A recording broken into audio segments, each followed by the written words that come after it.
حمدي فتحي يرغب في العودة إلى مصر عن طريق بوابة الأهلي أو بيراميدز في يناير، تعرف على ما يحدث.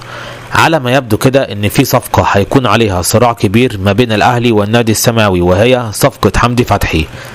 زي ما احنا عارفين حمدي فتحي مستواه مع الوقر القطري في ظل ضعف المنافسة في الدوري القطري مستواه متراجع بشدة، وده ظهر عليه لما شارك مع الأهلي في كأس العالم للأندية في أمريكا.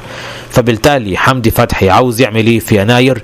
يجي على الأهلي أو نادي بيراميدز، سواء بقى إعارة 6 شهور أو بيع نهائي، ولكن الأقرب إعارة 6 شهور، خاصة لو الأهلي مستحيل يشتريه بمقابل مالي كبير. إعارة 6 شهور يلعب مع الأهلي أو النادي السماوي في بطولة زي دوري أبطال أفريقيا، يلعب على مستوى عالي، يستعيد لياقته الفنية ويستعيد مستواه القوي من أجل أن يكون جاهز للتواجد مع المنتخب في التشكيل الأساسي في كأس العالم في أمريكا.